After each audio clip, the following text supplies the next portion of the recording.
집값의 10%만 내고 10년간 살다가 낮은 가격에 매수할 수 있는 누구나 집 사업이 정부와 여당의 지원 속에 속도를 내고 있습니다. 하지만 사업의 수익성이 떨어지는 데다 집값이 10년간 올라야 한다는 전제 조건이 붙어 흥행에 성공할지는 의문이라는 진단입니다. SK바이오사이언스가 개발 중인 국산 코로나19 치료제의 빠른 상용화를 위해 정부가 개발 완료 전 선구매를 추진합니다. SK바이오사이언스가 임상 이상 중간 결과를 내놓는 이달 중으로 계약이 이뤄질 전망입니다. 해외 주요국들의 백신 접종이 크게 늘면서 전 세계적으로 오프라인 콘서트가 재개될 움직임을 보이고 있습니다. 약 2년 만에 BTS의 미국 투어 계획을 내놓은 하이브는 올해 국내 엔터테인먼트 기업으로는 처음 매출 1조 클럽 가입이 유력해졌습니다. 정부가 수도권 4단계, 비수도권 3단계인 현 거리두기 체계를 2주 더 연장하기로 했습니다. 사적 모임 인원 규제는 그대로 유지했지만 결혼식이나 돌잔치 같은 행사는 백신 접종 완료자를 중심으로 참석 인원을 확대하기로 했습니다. 여러분 안녕하십니까? 대한민국 대표 경제 뉴스 뉴스플러스 시작합니다. 정부가 SK바이오사이언스가 개발하는 국산 코로나 백신의 선구매를 추진한 것으로 저희 한국경제TV 취재 결과 확인됐습니다. 더 이상 해외 백신 물량을 고민하지 않아도 되는 이른바 백신 주권 확보가 코앞으로 다가왔습니다. 특히 SK바이오사이언스가 개발하는 백신은 합성 항원 방식입니다. 세계 주요국들이 아스트라제네카나 얀센 같은 바이러스 벡터 방식의 백신들을 퇴출시키는 상황에서 국산 백신 수출에 대한 기대감이 점차 커지고 있습니다. 정재홍 기자가 단독 보도합니다. 현재 국내에서 코로나19 백신을 개발하는 기업은 총 8곳입니다. SK바이오사이언스를 비롯해 제넥신과 유바이오로직스 등의 임상시험 진행 속도가 빠른 편입니다. 제넥신의 경우 지난 7월 인도네시아에서 임상 2상과 3상에 진입하였고 SK바이오사이언스는 8월부터 국내외에서 임상 3상을 진행하고 있습니다. 정부는 내년 상반기에 국산 백신이 상용화될 수 있도록 임상 3상에 대한 집중 지원을 실시하고 있습니다. 정부는 이 가운데 지난 8월 임상 3상에 진입한 SK바이오사이언스의 백신을 가장 먼저 선구매할 예정인 것으로 한국경제TV 취재 결과 확인됐습니다. 임상 3상 시험 계획 승인과 임상 2상 중간 결과 데이터, SK바이오사이언스의 백신 선구매 전제 조건은 이렇게 크게 두 가지입니다.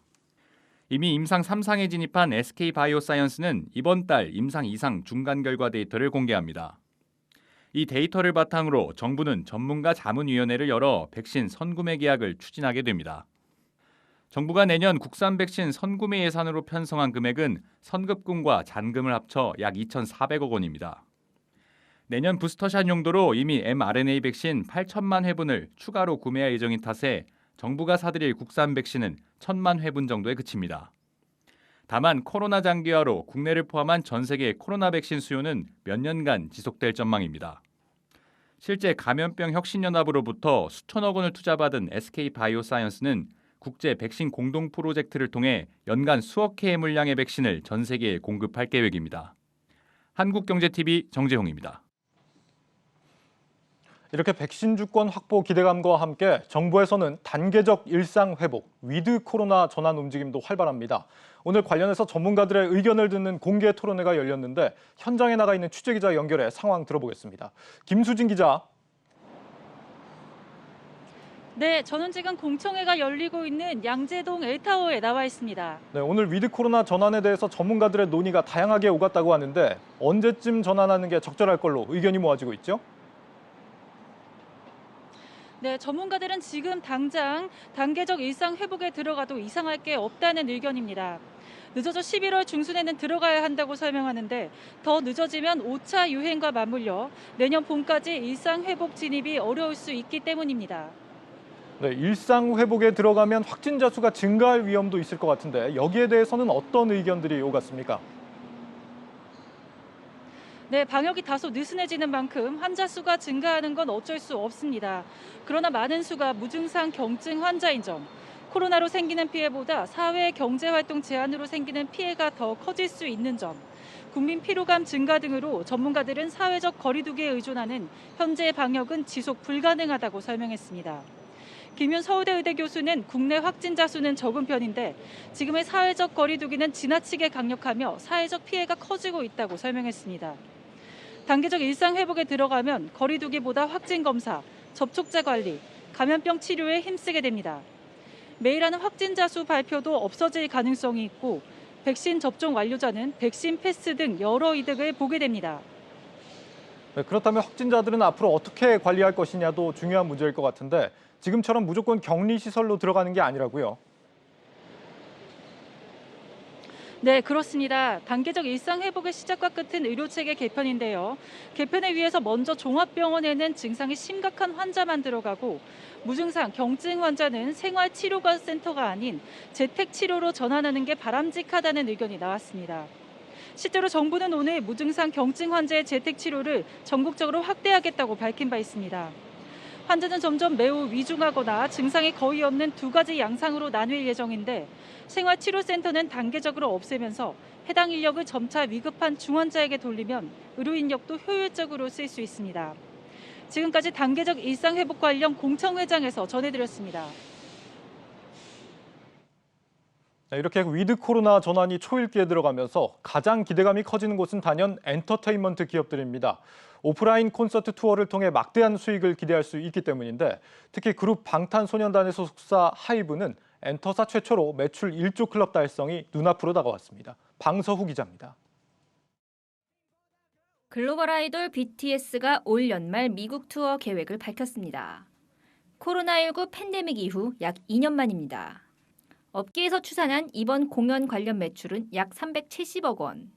코로나 이전인 지난 2019년 하이브 전체 공연 매출의 20%에 달하는 수준입니다. 공연으로부터 파생된 온라인 콘텐츠와 MD까지 합하면 매출은 더 늘어납니다. 오프라인 공연 재개와 함께 소속 아티스트들의 음반과 음원 매출도 사상 최대치를 기록할 것으로 보입니다. 이에 따라 하이브는 올해 국내 엔터테인먼트 기업으로는 처음으로 매출 1조 클럽 가입이 유력해졌습니다. 글로벌 음악 시장에서 가장 큰 비중을 차지하고 있는 것이 북미 지역인데요. 북미 지역은 콘서트가 활발히 진행이 되고 있습니다.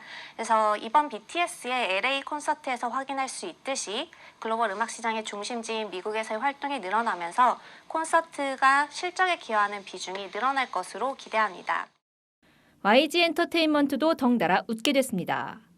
북미 공연 정상화 시 BTS와 함께 미국 모객 파워가 가장 강력한 블랙핑크와 컴백 준비 중인 빅뱅 효과로 지난해 전무하다시피 했던 공연 매출이 10배 이상 증가할 것으로 예상되기 때문입니다. 지난해 엔터 4사 중 유일하게 고전을 면치 못한 SM 역시 실적 회복이 점쳐집니다. 북미를 넘어 아시아에서도 투어가 재개될 경우 아티스트 라인업이 가장 풍부하고 공연 중심 자회사까지 보유한 SM에 유리한 판이 짜여질 수 있어서입니다. 사실상 아이돌 산업을 금지하는 중국발 규제 이슈도 국내 엔터사들의 질주를 가로막을 수 없다는 해석이 지배적입니다. 증권사들은 호재가 만발한 국내 엔터사들의 비중 확대를 제시했습니다. 하나투자증권은 하이브 목표 주가를 32만 8천 원으로 13% 높였고 현대차증권도 기존 7만 4천 원이던 SM의 목표 주가를 8만 4천 원으로 상향 조정했습니다. 한국경제TV 방서호입니다.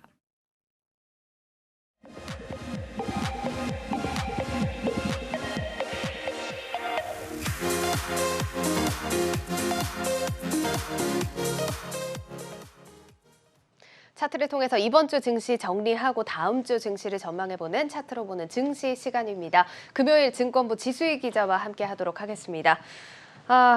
제 기자, 이번 주 인플레이션 우려 때문에 우리 증시 힘들었습니다. 네. 오늘도 겨우겨우 마감을 하긴 했는데 이번 주 시장부터 좀 정리를 해볼까요? 네, 말씀하신 대로 이번 주 이 미국발 인플레 우려 때문에 내내 우리 시장을 좀 괴롭혔는데요. 이번 주로 본다면 지난 화요일에 1차로 충격이 좀 있었습니다. 예. 미국 10년물 국채 금리가 1.5%까지 치솟으면서 코스피가 1% 넘게 하락해서 지난 화요일에 3,100선이 깨졌고요. 오늘도 1% 넘는 하락세를 보이면서 장중에 손 3,000선 아래로 떨어지는 것은 아닌지 그래서 조금 조마조마한 한 주였는데요. 투자자별 매매 동향을 보면 이번 주 외국인이 8천억 원, 또 기관이 1조 6천억 원을 팔았고요. 개인은 2조 4천억 원을 순매수하면서 다행히 좀 지수를 받쳐줬습니다. 코스피 이번 주 3,019.18로 다행히 3,000선 위에서 마감을 했습니다. 이거를 다행이라고 해야 할지 정말 마음 졸이는 한 주였을 것 같습니다. 사실 지금 중국의 헝다 사태 그리고 9월 FMC 이후 그러니까 추석 연휴 이후로 좀 이런 장세가 계속해서 이어지고 있는 모습인데 이번 주에 좀 특히나 변동성이 컸습니다. 네. 이걸 어떻게 좀 원인을 해석해야 될까요? 네, 아마 그 미국의 그 물가에 대한 인식이 좀 바뀌었기 때문이다라고 분석을 할 수 있겠는데요. 예. 미 연준이 지금까지 사실 줄곧 이 물가 상승에 대해서 일시적이라는 발언을 계속해 왔었는데 예. 그런데 최근 인플레이션이 좀 길어질 것으로 기조가 바뀐 겁니다. 예. 현재 시각으로 지난 28일 제롬 파월 연준 의장이 국회에서 청문회 내용이 좀 공개가 됐는데요. 예. 인플레 위험이 더 심해질 수 있다고 얘기를 했고요. 또 경제 재개 과정에서 병목 현상, 그러니까 코로나로 인한 공급망 대란이 예상보다 크고 오래 지속되면서 인플레 상승 위험이 있다라는 내용이 들어 있었습니다. 따라서 연준의 금리 인상이 더 빨라질 수 있다는 불안감이 작용을 했고요. 미국 10년물 국채 금리 차트를 준비를 했는데요. 급격하게 1.5%까지 올랐다가 어제 예. 조금 하락 마감을 했는데 이렇게 빨리 마감을 한 것, 빠르게 상승을 한 것이 미 증시에 타격을 줬고 우리 증시도 영향을 받았습니다. 예, 맞습니다. 일각에서는 파월 의장이 뒤통수를 쳤다 뭐 이렇게 표현을 하기도 하던데 어쨌든 시장이 좋아질 듯 하면 하나씩 뭐가 터지는 요즘 장세인 것 같습니다. 아직까지 이제 중국 헝다그룹 이슈도 시장에서는 좀 우려하면서 지켜보고 있는 것 같거든요. 네, 지난주에 헝다 사태를 짚으면서 사실 헝다 디폴트보다 더 중요한 것이 헝다 사태로 인해서 중국의 부동산 시장이 예. 좀 침체가 되고 중국 경기가 좀 둔화될 것이 더 우려가 된다라고 말씀을 드렸었는데요. 헝다는 지난 29일 만기였던 560억 규모의 달러 채권 이자도 이번에도 갚지를 못했습니다. 헝다의 이자 지급 일정은 앞으로도 좀 계속 남아있기 때문에 중국 정부가 나서지 않는 한 중국 경기 침체 우려가 계속 남아있는 거고요. 예. 이런 상황에 딱히 우리 증시를 들어올릴 만한 호재가 없기 때문에 우리 증시가 계속 변동성이 큰 장세가 이어지고 있는 것으로 분석이 됩니다. 맞습니다. 당분간은 이렇게 안개 속에 있는 것 같은 상황이 좀 이어질 것으로 보이는데 그럼에도 이제 우리 증시를 끌어올릴 만한 모멘텀을 또 찾아봐야 할 것 같습니다. 네. 전문가들 입장에서는 좀 어떤 부분을 꼽고 있을까요? 근데 전문가들 딱히 사실 그 해결 뭐 방안이라든지 아니면 그 딱히 그런 어떤 모멘텀을. 요건이 있어야 된다라고 예. 말씀을 하지 못하고 있는 상황인데요. 어쨌든 지금의 불확실성이 좀 사라지고 그리고 우리 경제 성장세가 조금 앞으로 계속 성장할 것이라는 확인이 돼야 된다고 말씀을 하고 있는데요. 예. 지금 상황이 사실 경기 둔화 조짐을 보이고 있는 데다가 금리까지 인상한다고 하니까 증시가 출렁이는 건데 금리를 올리더라도 경기가 좋아지면 증시에는 큰 문제가 되지 않는다는 분석을 내놓고 있습니다. 전문가의 이야기를 직접 들어보시겠습니다.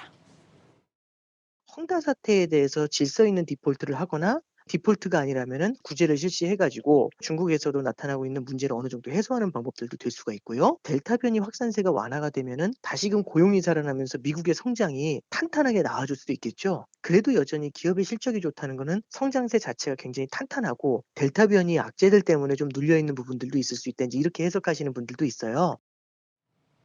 예, 그러니까 중국 사태가 어느 정도 정리가 되고 결국에는 델타 변이 확산세가 완화되느냐 이 부분을 좀 기다릴 수밖에 없다 이런 상황인 것 같습니다. 자, 그리고 또 짚어주신 게 이제 기업의 실적이 좀 살아나야 한다 이런 언급도 나왔습니다. 이제 곧 실적 시즌이지 않습니까? 네, 맞습니다. 사실 이 3분기 실적이 그래서 좀 잘 나와줘야 하는데요. 예. 그동안 2분기 피크아웃설이 우려로 작용을 했었는데 2분기에는 그래도 실적이 좀 잘 나와줬지만 3분기 실적이 잘 나오는 기업들을 투자자들은 좀 주목을 해보는 게 좋겠습니다. 실제로 증권가에서는 3분기에 사상 최대 이익을 낼 종목들을 미리 선점하기 위해서 분주한 모습인데요. 3분기 역대 최대 실적을 낼 종목들을 박혜린 기자가 좀 알아봤습니다.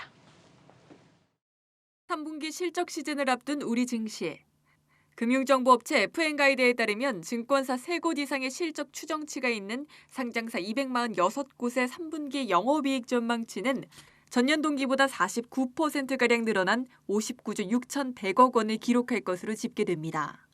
특히 이 가운데 230곳의 영업이익 전망치는 3개월 전과 비교해 5.5%가량 증가하는 등 실적에 대한 기대가 높아지고 있습니다. 당장 10월 첫째 주 잠정 실적을 발표할 것으로 예상되는 삼성전자는 매출액 기준 역대 최대 실적을 낼 것으로 기대됩니다. 증권가에선 3분기 삼성전자의 매출액과 영업이익이 각각 전년 동기 대비 9%, 27.6% 증가한 73조 1,700억 원, 15조 7,600억 원을 기록한 것으로 예상하고 있습니다. 환율 상승 효과에 따라서 부품 사업부 중심의 실적 개선이 예상이 되고요. 그 가운데서도 반도체 쪽에서의 실적 개선이 크게 증가할 것으로 예상을 합니다. 내년도 이제 디램 가격에 대한 방향성이 어느 정도는 더 예측이 가능한 시점이 될 것 같습니다. 주가는 그때까지는 좀 조정기를 뒀다가 아마 연말 연초부터는 내년도 업황이 턴어라운드 할 수 있다는 기대감들이 조금은 좀 부각이 될 수 있을 것 같아요. 이외에도 증권사 3곳 이상의 실적 추정치가 있는 상장사 246곳 중 코스피 30곳, 코스닥 20곳이 사상 최대 영업이익을 기록할 것으로 전망됩니다.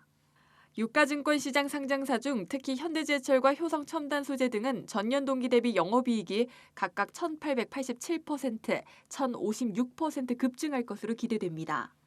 코스닥에서는 카카오게임즈의 영업이익이 전년 동기 대비 약 253% 늘어날 것으로 예상됐고 에코프로비엠은 97%가량 증가할 것으로 전망됩니다. 전문가들은 변동성이 큰 장세, 실적이 가장 기본적인 지표가 될 것이라고 입을 모읍니다. 실제로 한 달 전과 비교해 효성첨단소재의 주가는 18% 올랐고 에코프로비엠은 42%가량 상승했습니다. 다만 이미 3분기 실적 전망치가 주가에 선반영됐을 수 있다면서 3분기를 넘어 4분기에도 후실적이 예상되는 종목에 관심을 기울일 것을 조언했습니다. 한국경제TV 박혜린입니다.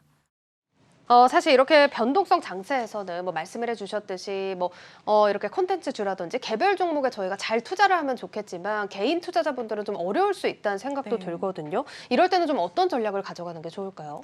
그래서 이 전문가들은 상장지수 펀드 ETF를 좀 추천하고 있습니다. 아무래도 말씀하신 대로 개별 종목을 찾기가 어렵다 보니까 이렇게 테마로 묶여있는 또 여러 종목에 투자하는 ETF에 돈이 몰리고 있는데요. ETF 자체에 관심을 갖는 것도 좋지만 ETF 구성 종목을 잘 살펴보는 것도 유효한 전략이라고 조언하고 있습니다. 관련 인터뷰 들어보시겠습니다.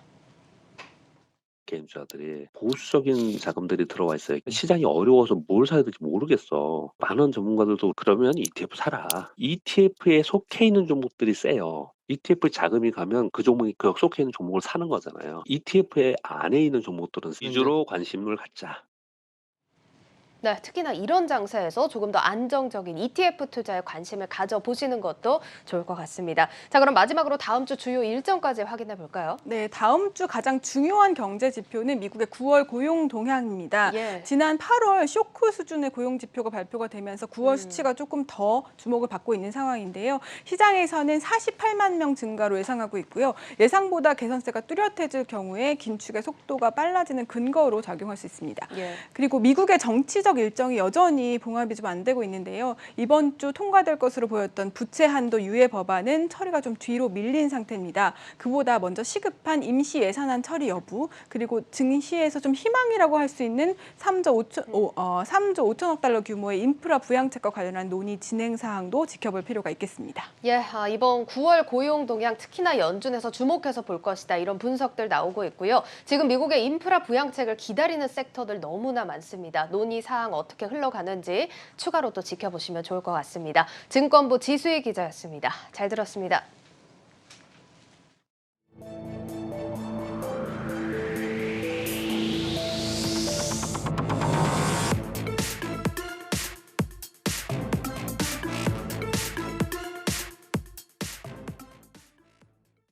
누구나 집 시범 사업으로 약 4,200세대의 신규 주택이 공급될 인천 검단지구 일대입니다.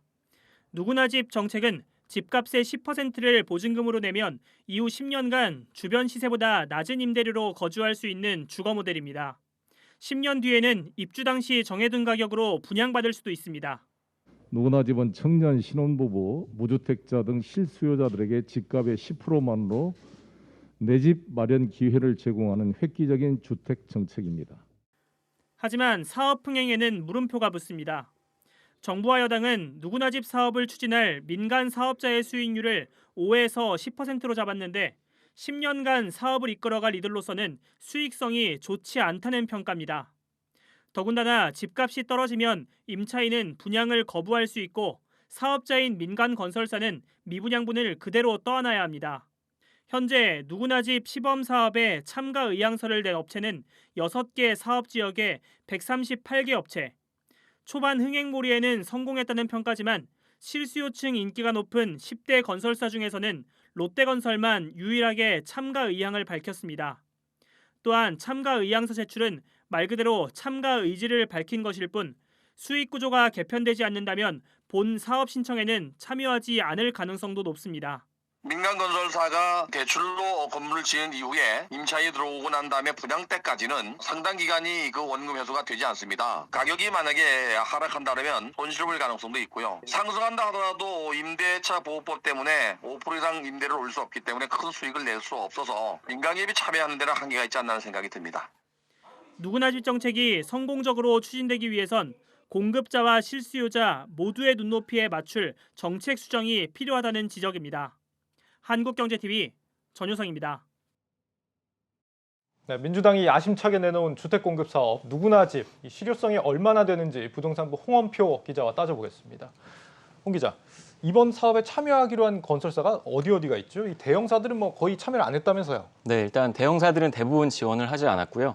그 시공능력 평가에서 1위인 삼성물산을 비롯해서 현대건설이나 GS건설, 뭐 포스코건설 이런 것들은 다 빠졌고 가장 순위가 높은 회사가 롯데건설입니다. 이제 표를 한번 보실까요? 네, 10대 건설사 대부분은 공모에 신청을 하지 않았고요. 20위권 안에 들어간 회사가 호반건설이나 계룡건설, DL건설 정도 있습니다. 그래서 총 5곳 정도가 20위 안에 들어가고요. 근데 인천도시공사에서 이 검단 2개 지구에 48개사가 참여했다고 발표한 바가 있습니다.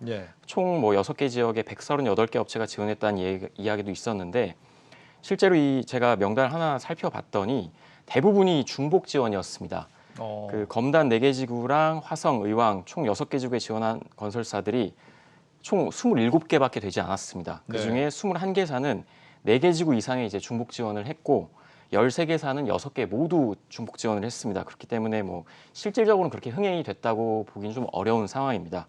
아무래도 이 사업의 형태가 좀 건설사보다는 세입자에게 유리한 측면이 있기 때문에 뭐 이 정도 성과가 나온 것 같습니다. 그렇군요. 그러니까 지원한 업체가 엄청 많은 것처럼 보이지만 실제로는 대부분 중복 지원을 한 거고 참여가 저조했다 이건데 건설사들 입장에서 뭐 별로 돈이 안 되는 사업이라고 보는 모양입니다. 기존에도 좀 비슷한 사업들이 있었잖아요. 이렇게 임대주택으로 몇 년간 제공을 하다가 나중에 이제 분양 전환을 해줄 수 있게 하는 이런 기회를 주는 사업들이 있었는데 이 사업하고 비교했을 때 수익성이 뭐 얼마나 차이가 나는 겁니까? 일단은 뭐 이 누구나 집에 대해서 좀 간단하게 먼저 설명을 드리면 이 공식적인 명칭이 분양가 확정, 분양 전환형 공공임대주택입니다.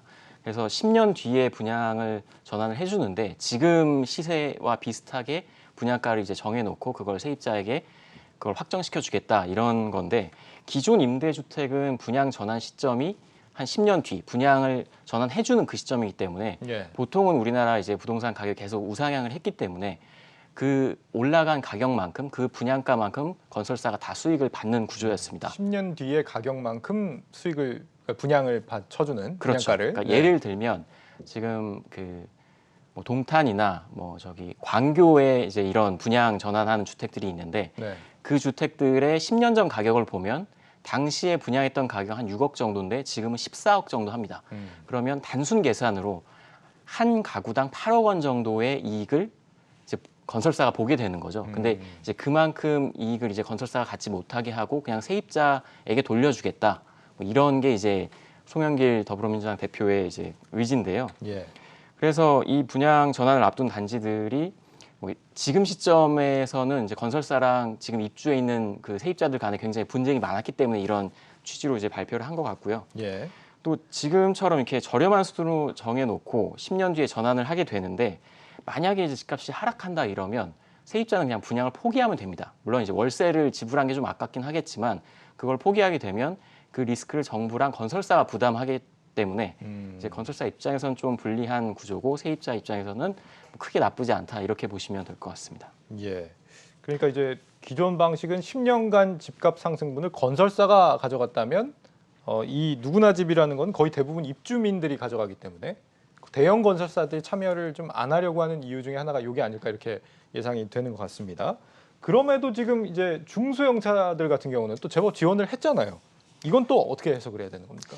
아무래도 뭐 그래도 사업성이 있긴 있기 때문에 이제 중소형사들이 들어왔다고 봐야 되는데요.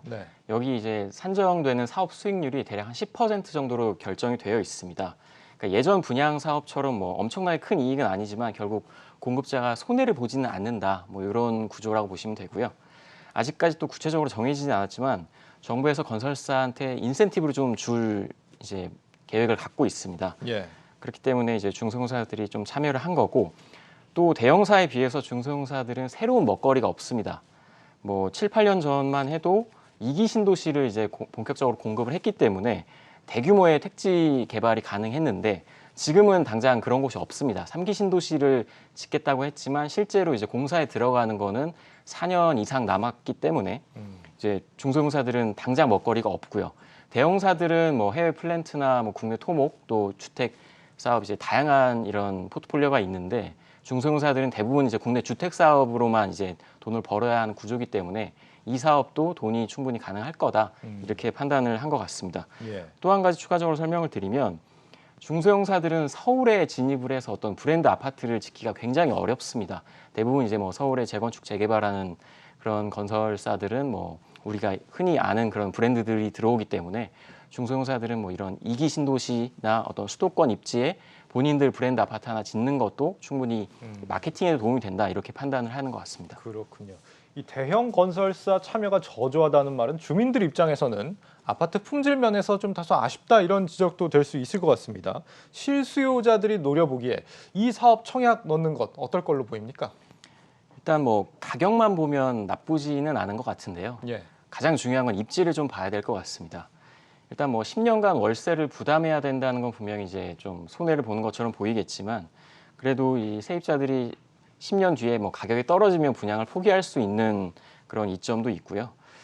이제 분양가가 낮기 때문에 입지를 잘 판단을 해 보신다면 분명히 이제 가격적으로 메리트가 있는 곳도 있습니다. 하지만 지금 정부에서 시범 사업을 하겠다고 발표한 곳이 인천 검단 또 화성 능동 의왕 초평인데요. 이 초평지구 같은 경우는 의왕역에서 이제 멀지 않습니다. 서울 접근도 나쁘지 않고요. 그런데 이제 인천 검단 같은 경우는 최근에 GTX D 노선이 또 무산이 됐습니다. 그래서 서울로 GTX 직결하는 그런 이제 방안이 끊어졌기 때문에 뭐 이제 김부선이다, 김포에서 부천만 연결한다 한창 이제 문제가 됐던 지역인데 2기 신도시 중에서도 가장 좀 교통망이 열악한 곳입니다. 그런데 이 시범 사업 6천 가구 중에 70%인 4,200가구가 검단 신도시에 몰려 있습니다. 예. 물론 이제 송영길 이제 대표가 전에 이제 인천시장을 지냈기 때문에 좀 물량이 뭐 많이 몰려 있는 것도 있을 텐데 그렇기 때문에 실수요자들은 좀 입지를 판단을 하고 주변 시세랑 좀 비교 분석을 할 필요가 있습니다. 뭐 물론 실제로 이제 입주할 시점이 됐을 때 3기 신도시가 좀 괜찮다 이러면 이제 입주를 포기하고 3기 신도시로 갈 수도 있기 때문에 10년 뒤의 상황은 좀 예측하기 좀 어렵지만 그래도 세입자보다는 건설사에게 좀 더 위험 부담이 큰 사업이라고 보시면 될 것 같습니다. 가격은 경쟁력이 있지만 입지는 좀 열악하다. 현 시점이라면 이 무주택자 입장에서는 그렇게 손해보는 장사는 아닐 것 같다 싶습니다. 공급이 정확히 언제 정도 이루어지는 거예요? 일단은 뭐 지금 이제 막 참가 의향서를 접수한 단계이기 때문에 빠르면 한 2년 후쯤에 이제 청약을 받을 것으로 보이고요. 청약이 빨라야 2년 후. 그렇죠. 실제로는 뭐 3기 신도시랑 비슷한 시점에 아마 공급을 하게 될 겁니다. 그렇군요. 아직 멀었네요. 네. 알겠습니다. 부동산부 홍원표 기자였습니다. 잘 들었습니다.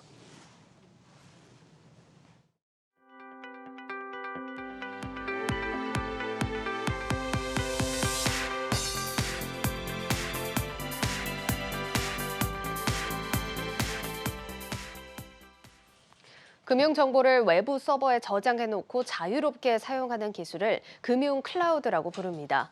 최근 금융회사들이 이렇게 클라우드 전환에 속도를 내고 있는데 특히 증권 전산 전문 회사 코스콤이 이런 활동을 활발하게 지원하면서 주목을 받고 있습니다. 문형민 기자입니다. 대규모 금융 IT 자원을 저장하는 것뿐만 아니라 필요한 정보를 뽑아 쓸 수 있고 또 분석해주는 금융 클라우드. 보다 손쉽게 금융 정보를 이용할 수 있고 외부 서버를 활용하는 만큼 보안과 비용 절감 효과가 뛰어납니다. 이러한 이유로 최근 3년간 국내 금융권의 클라우드 이용률은 연평균 17% 이상 성장하고 있습니다. 지난해 주요 금융회사 10곳 가운데 4곳이 금융 클라우드를 이용한 것으로 집계됐습니다. 국내에서 이러한 금융 클라우드를 전문적으로 제공하는 기업으로는 코스콤이 대표적입니다. 코스콤은 자체 금융 서비스를 담은 데이터 센터를 활용해 금융회사들의 클라우드 전환을 돕고 있습니다. 올 한 해 마이데이터 중개기관 등 10개에 이르는 포스콤 금융서비스를 클라우드로 실었고 클라우드 이용 고객은 꾸준히 늘어서 한 200여 개사를 눈앞에 바라보는 등 좀 활성화되는 그런 추세를 보이고 있습니다. 특히 2년 연속으로 금융위원회 금융클라우드 지원 사업 운영자로 선정되면서 핀테크 기업에 대한 지원을 지속적으로 확대하고 있습니다. 핀테크 기업이 개발한 혁신 금융 서비스들이 안전한 환경에서 출시 또는 확장될 수 있도록 실질적으로 지원하는 사업입니다. 평가를 통해 60개 기업을 선정하여 지난해 선정된 아이지넷, 뱅큐 등 3곳은 마이데이터 사업자가 됐고 한국어음중개는 온라인 투자연계 금융업 최종 승인을 받는 등의 성과를 보였습니다. 올해는 유수의 클라우드 솔루션 제공사인 네이버 클라우드, NHN, KT와 협력해 핀테크 기업의 맞춤형 서비스를 제공할 계획입니다. 이에 따라 앞으로 금융 클라우드를 활용한 핀테크 기업의 디지털 전환은 더욱 가속화될 것으로 전망됩니다. 한국경제TV 문형민입니다. 국내 한 은행이 금융소외 지역의 학교를 직접 찾아가 금융교육 활동에 나서면서 눈길을 끌고 있습니다.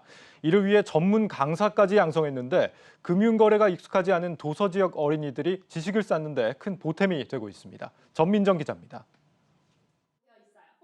경기도 양평의 한 초등학교 교실. 20여 명의 학생들이 모니터 앞에 앉아 교재에 화폐 모양의 스티커를 붙이며 돈의 개념과 쓰임새, 저축의 필요성, 은행이 하는 일에 대해 배웁니다. NH농협은행은 이렇게 금융소외 지역 어린이와 청소년들을 위해 농촌이나 도서 산간 지역을 직접 찾아가 눈높이 금융교육을 진행하고 있습니다.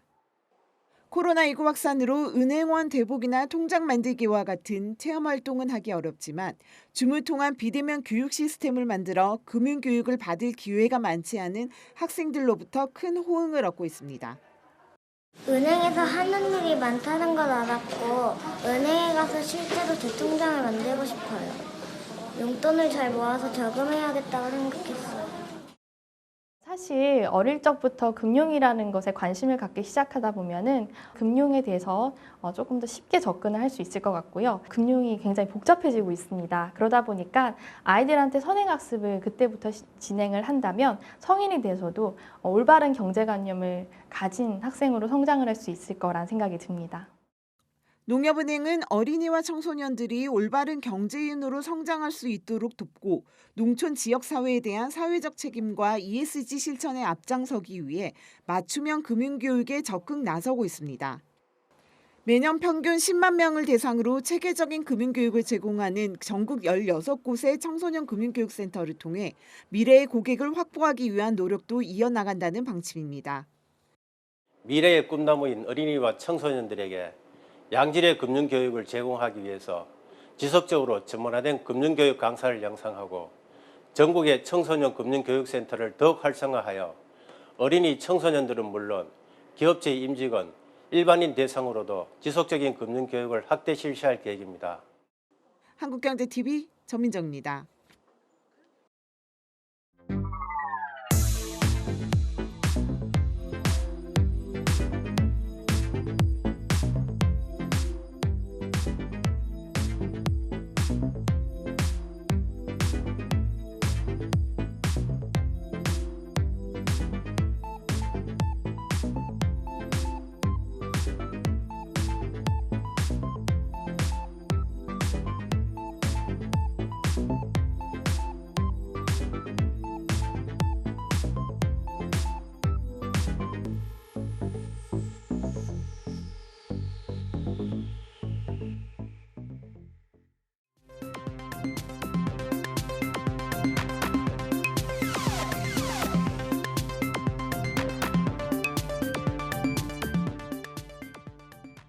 빠르게 증가한 가계부채가 우리 경제에 리스크로 작용할 수 있다는 공동인식하에 그 관리 방안을 협의하겠습니다.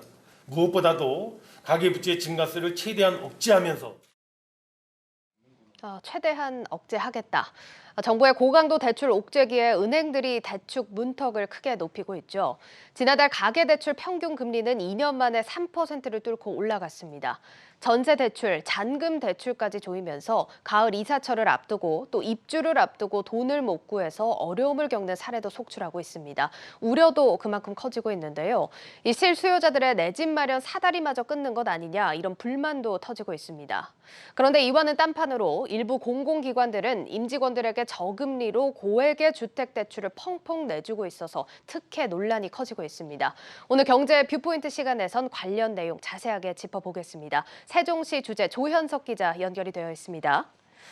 예, 조 기자, 공공기관 직원들의 저금리 대출 논란 사실 어제 오늘 일은 아닌 것 같습니다. 자, 정부가 서민들의 전세 대출까지 조이겠다 이렇게 엄포를 놓은 상황이라서 더 민감하게 받아들일 수밖에 없는데요. 먼저 대출이 어느 정도나 늘고 있는 상황입니까? 네, 지난해 공공기관 임직원이 받은 주택 관련 사내 대출 약 20% 증가했습니다. 국회 기획재정위원회 소속의 유경준 의원이 낸 자료를 좀 보면요. 350개 공공기관의 지난해 주택대출 실행액은 3,383억 원입니다. 2019년도에 2,813억 원에 비해서 1년 새 570억 원 늘었습니다. 추이도 꾸준한 증가세인데요. 2016년과 2020년을 비교해보면 4년간 79%나 늘었습니다. 예, 지금 자료를 보면 이번 정부 들어서 증가세가 특히 가파른데 대부분이 지금 초저금리 대출이라는 얘기입니까? 네, 재원 조달 방식이나 요건, 금리는 기관마다 차이가 있습니다만 일부 공공기관, 별다른 요건도 없이 직원들에게 1, 2%의 낮은 금리로 1억 원 안팎의 고액 주택대출을 내주고 있습니다. 좀 보면 한국예탁결제원의 경우 85제곱미터 이하 주택을 살 경우엔 0.69%, 85제곱미터 이상 주택을 살 때는 0.99% 금리로 대출을 받을 수 있습니다. 남동발전도 0.6%로 9천만 원까지 대출을 해주고 있고요. 적자 공공기관도 예외가 아닌데요. 지난해 4천억 원 이상 적자를 기록한 강원랜드도 2%로 최장 20년까지 대출이 가능합니다. 자본 잠식 상태에 빠진 한국석유공사도 0.5에서 1.5% 금리로 1억 5천만 원까지 대출을 해줍니다. 서민들의 내 집 마련을 돕기 위해서 정부가 내주는 디딤돌 대출의 최저금리가 2% 초반대니까 연봉 1억 원씩이나 하는 공기업의 사내대출 금리가 얼마나 낮은지 알 수 있습니다. 국회 예산정책처는 직원 복리후생 차원에서 주택융자금 지원할 수는 있다고 하더라도 금리 우대가 지나치다 이렇게 꼬집었습니다. 예, 지나친 특혜다라는 지적인데 살펴보니 좀 이해가 되는 부분입니다. 그렇다면 이를 제한할 수 있는 제도적인 장치 마련이 좀 필요해 보이는데요. 네, 공공기관 사내대출 특혜 문제가 불거지자 기재부가 지난 7월에 전체 공공기관에 지침을 내렸습니다. 대출액은 낮추고 이자율은 높여라 이런 주문이었는데요. 하지만 이 지침이 얼마나 지켜질지는 미지수입니다. 상당수 공공기관들이 사내대출 제도는 노사단체 협약이라서 내부 논의가 필요하다 이렇게 버티고 있어서입니다. 실제 근로기준법을 보면 취업규칙을 근로자에게 불리하게 변경하는 경우엔 동의를 받아야 한다 이런 조항이 있습니다. 정부가 지침을 내렸다고 해도 강제할 수는 없다는 겁니다. 때문에 기재부는 성과급과 연동되는 공공기관 경영평가에서 지침을 따르지 않은 기관이 불이익을 받도록 해서 노사 합의를 유도하겠다 이런 계획입니다. 하지만 기재부는 지침을 따른 공공기관이 지금까지 몇 곳이나 되는지 현황 파악조차 안 했고 불이익이 얼마나 또 어떻게 줄지에 대해서도 아직 결정을 못한 상태입니다. 들어보시겠습니다. 비계량주기 때문에 명확하게 몇 점을 지금 뭐 이렇게 주겠다, 3점을 까겠다 지금 이렇게 돼 있는 것은 아니고 복리후생 지표 중에서 저희가 이제 이거를 감안해서 평가 때 어떻게 할지를 특히 정권 말이라는 시기적인 특성을 고려하면 이 공공기관 혁신 동력을 정부가 어떻게 확보해 나갈지 조금 더 면밀하게 지켜봐야겠습니다. 세종시 주재 조현석 기자였습니다. 조 기자 잘 들었습니다.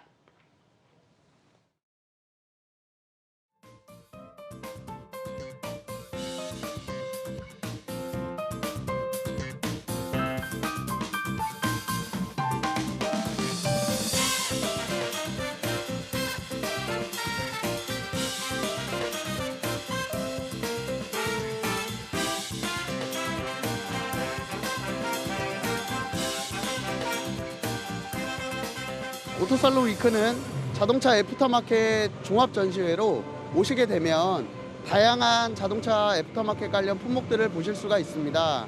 정비부터 튜닝, 그리고 캠핑, 요즘 트렌드인 뭐 바이크까지 전 품목을 동시에 저희 보실 수 있는 전시회니까 많이 관람해 주시면 감사하겠습니다.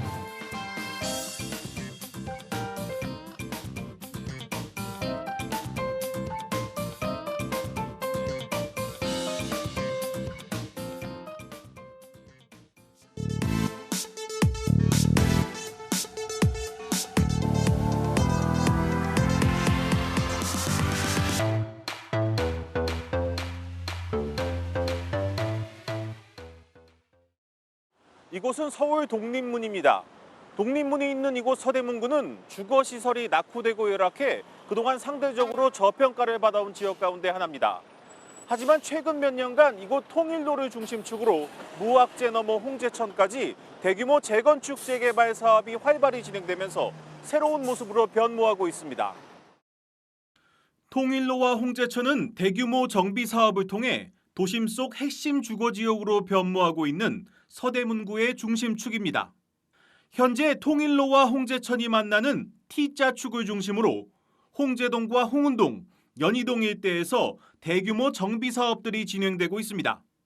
5곳은 이미 재건축 재개발이 끝났고 현재 재건축 재개발이 진행 중인 곳만 15곳에 이릅니다. 재개발 지역에서 해제됐지만 부동산 호황 속에 사업성이 좋아지면서 다시 개발 움직임이 보이고 있는 곳도 10곳 가까이 됩니다. 근데 통일로 쪽이 지금 사실 개발이 상당히 활발하게 이루어지고 있는 편이죠. 그러니까 상대적으로 예전에 오래된 건물들이 많이 있다 보니까. 그래서 저희 지역이 개발 안 된 지역들은 거의 다 아파트 지역으로 변모하지 않나 이런 판단이 들어서요. 그러나 하여튼 거기까지가 이렇게 개발이 되어지면 이미 그 재개발한 지역이 있어요. 그 쪽하고 연결되면서 홍제천 경계까지 이게 다 개발이 이렇게 완성되는.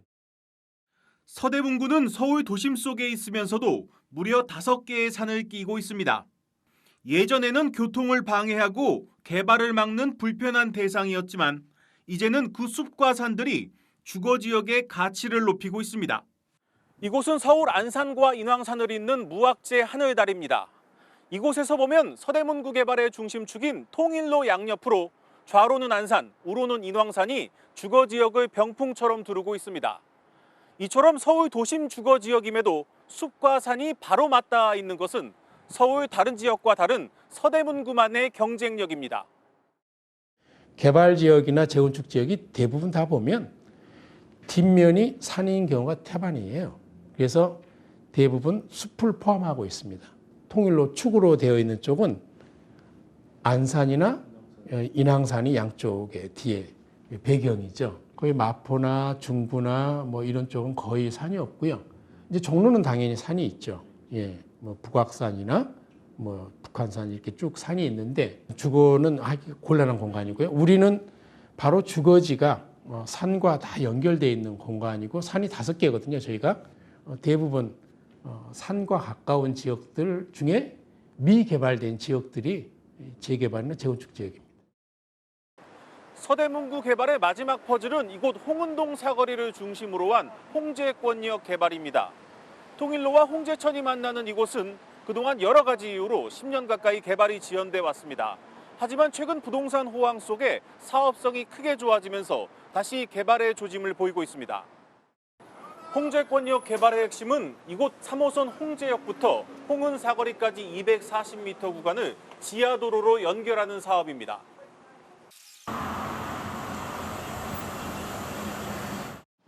기존 홍제역을 홍은 사거리까지 확장하고 그 출구를 중심으로 개발에 나서겠다는 겁니다. 여기에 더해 서울시가 발표한 강북횡단선이 홍은 사거리를 지나게 되면 이곳은 서울 서북부의 중심이 되는 더블 역세권으로 변모하게 됩니다. 특히 홍제동 주변이 서울시 도시재생지역 후보지에 이어 국토부 소규모 재생사업지로도 선정되면서 개발의 청신호가 켜졌습니다. 금년 연말까지 기본 설계가 나올 것이고요. 또 내년 되면 실설계 이렇게 용역에 들어갈 겁니다. 그러면 착공할 수 있는데 그 대신 착공 시기는 지하철 3호선과 강북횡단선의 출구라고 볼 수 있는 영역들이 함께 개발에 대한 동의가 이루어지면 저는 대대적으로 변할 거라고 생각합니다. 그렇게 되면 이 세 군데 공간이 우리가 흔히 얘기하는 미래도시형으로 큰 주상 복합 건물들이 만들어질 것이고요. 이번에 다시 잘 조정을 해서 한꺼번에 다 개발할 수 있는 이런 토대를 만들어 보려고 합니다. 서울 도심에 인접한 낡은 주거 지역에 대한 개발 압력이 갈수록 거세지고 있는 가운데 서울 도심 속 숲세권 서대문구가 화려한 부활에 나서고 있습니다. 한국경제TV 김민수입니다. 서울의 변화를 자치구별로 짚어드리는 구석구석 서울. 오늘은 이 통일로와 홍제천을 축으로 대변신에 나서고 있는 서대문구 소식을 김민수 기자가 전해드리고 있습니다. 김 기자, 이 서울에 거주를 안 하시는 분들은 아마 잘 모르실 수도 있는데 서대문구라는 곳이 어떤 곳이고 현재 개발이 어떻게 진행이 되고 있습니까? 일단 서대문구는 서울 도심 중심부와 바로 맞닿아 있는 지역입니다. 직선 거리가 아닌 도로로 따져봐도 서울시청에서 서대문구 초입인 독립문까지 3km, 홍은 사거리까지 따져도 7km 내외일 정도로 아주 가깝습니다. 이게 서울 도심과 가까운 지역인 만큼 예전부터 많은 사람들이 살았고요. 그만큼 노후된 주거 지역과 지역 상권이 밀집돼 있습니다. 하지만 서대문구는 앞서 리포트에서 보셨듯이 산이 5개나 되고 그 가운데를 홍제천이 가로지르고 있습니다. 여기에 그 연세대학교나 이화여대학교 같은 땅이 아주 넓은 대학들이 중심에 자리 잡고 있어서 개발이 녹록치 않았습니다. 2000년대 들어서 서대문구 개발이 시작된 것은 가제올 뉴타운 사업인데요. 이 서대문구 서쪽 끝에 상대적으로 여러 이해관계가 복잡한 도심보다는 개발의 여건이 좋았기 때문이죠. 이 서대문구를 전반적으로 보면요, 이 서쪽 끝은 천지개벽이 끝난 이 가제울 뉴타운이 있고요. 이것은 계속 북가자 쪽으로 영역을 넓히고 있습니다. 이 남쪽은 대학과 상권이 밀접해 있는 신촌 일대고요. 동쪽은 이 강북 지역에서 가장 입지가 좋은 곳으로 꼽히는 지역 가운데 하나인 북아현 뉴타운 지역입니다. 그러니까 이제 남은 것이 북쪽이자 중심부인 통일로와 홍제천 일대이다 보니 이 개발에 대한 요구가 굉장히 강한 상황입니다. 곳곳에서 이제 재개발 사업이 잘 진행되고 있는 상황인데 정작 중심부가 가장 개발이 늦는 모양이죠. 왜 그런 겁니까? 예, 그렇습니다. 앞서 설명한 것과 약간 겹치는 부분이 있는데요. 이 통일로와 홍제천을 축으로 하는 이 홍제동, 홍은동, 연희동 일대의 개발이 늦어진 것은 여러 이유가 있습니다. 일단 대부분 산을 등지고 있고 마주하고 있습니다. 또 산과 하천으로 둘러싸인 곳들도 있고요. 교통이 좋지 않았고 길도 복잡했습니다. 또 오랜 도심 지역이다 보니 곳곳에 전통시장이나 오래된 상권이 밀집해 있어서 여러 이해관계가 얽혀서 개발이 좀 더뎠습니다. 그런데 이제 좀 상황이 좀 달라졌습니다. 최근 몇 년 새 이제 부동산 호황 속에서 그 서울 지역 새 아파트에 대한 요구가 커지면서 이 도심에 인접한 노후 주거 지역에 대한 개발 압력이 갈수록 좀 거세지고 있습니다. 특히 이 지역과 비슷하게 서울 중심부와 인접한 마포 아현 뉴타운이나 성동구 왕십리 뉴타운의 성공이 또 다른 이제 동기부여가 되고 있습니다. 사실 최근 몇 년간 서울 집값 상승을 주도했던 지역들이 강북권 뉴타운 지역인데 이 서대문 지역에서는 상대적으로 소외됐다는 생각을 하고 있습니다. 서대문구가 서울 중심이라고 할 수 있는 이 광화문에 좀 인접해 있기 때문에 개발만 잘 된다고 하면 좀 인기가 엄청나지 않을까 이런 기대도 되는데 이 지역 개발에 대해서 정부는 어떤 입장입니까? 예, 말한 것처럼 적극적인 지역 주민들의 의지와 함께 정부와 서울시의 정책 방향도 이 통일로와 홍제천 일대 개발에 아주 고무적인 상황입니다. 특히 이 홍제동 일대는 서울시 도시재생지역 후보지에 이어서 국토부 재생사업지로도 선정됐습니다. 또 그 홍제천 앞에 연희동 일대도 공공재개발이 추진 중입니다. 여기에 더해서 서울시가 추진 중인 강북 횡단선 역시 이 홍은 사거리를 지나게 되는데 이렇게 되면 서울 서북부 교통의 요지로 변모할 수 있습니다. 또 이 홍제천 주변 여건도 한층 개선될 전망입니다. 서울시가 얼마 전에 2030 서울 플랜이라는 걸 내놨는데 서울의 주요 지천 주변을 적극적으로 정비하겠다는 의지를 밝혔습니다. 이 홍제동 일대 정비 사업과 맞물릴 수 있는 부분이 있습니다. 여러모로 이제 개발의 기대감이 높아진다라고 할 수 있겠는데 사실 이 서대문구는 상대적으로 서울의 중심에 있는 것 치고는 다른 자치구들에 비해서 그렇게 개발이 좀 저조했던 게 사실입니다. 뭔가 좀 걸림돌이 있었기 때문이 아닌가 싶은데 이 뭐가 어떤 점들이 좀 문제로 꼽힙니까? 일단 앞서 말씀드린 것처럼 지역 합의를 이뤄내는 게 쉽지 않았고요. 이 개발에 대한 이제 교통 문제가 좀 있습니다. 뭐 산과 하천이 있다 보니 교통 여건이 그렇게 좋지가 않습니다. 이 지도를 보면서 설명을 드리면요. 지금 통일로를 따라서 은평구 넘어 고양시까지 이 개발이 끝난 이 은평 뉴타운을 제외하면 사실상 모든 지역이 엄청난 개발 열기에 휩싸였습니다. 지금 지도에서도 지금 색으로 보이는 부분이 개발이 완료됐거나 재건축, 재개발을 하고 있는 지역입니다. 예. 가까운 지역부터 보면은 이제 홍제권역 일대가 개발 중이고 그 아래로 북가자, 증산, 수색 뉴타운 사업이 한창입니다. 또 통일로를 따라서 위로 올라가면 은평구 일대가 한창 개발 중이고요. 은평구를 벗어나면 곧 3기 신도시인 창릉 신도시가 들어섭니다. 이미 들어선 삼송지구도 계속 확장 중이고요. 그러니까 계속해서 늘어나는 지역 인구가 서울 도심으로 들어오는 유일한 길이 이 통일로인데 이게 사실 지금도 엄청 막히는데 사실 넓힐 수 있는 길이 없습니다. 예. 다음으로 이제 지하철 3호선이 있는데 이 3호선은 이미 파주에서 출발해서 일산을 거쳐서 수많은 출퇴근 인구를 이미 나르고 있습니다. 단순히 그 열차 객량수만 늘린다고 해결될 상황은 아니고요.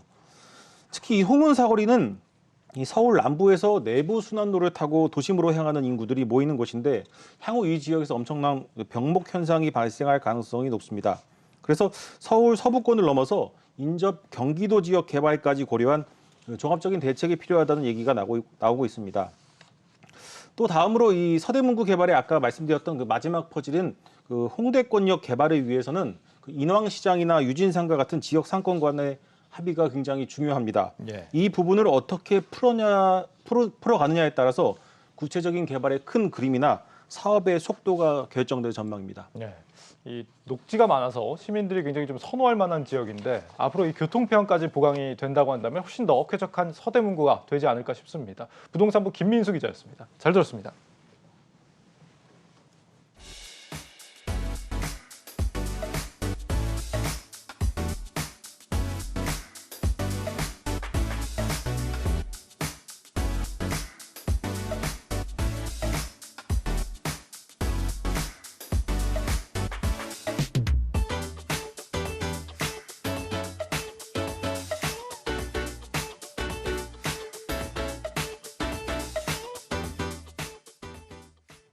뉴스 플러스를 마치겠습니다. 여러분 고맙습니다.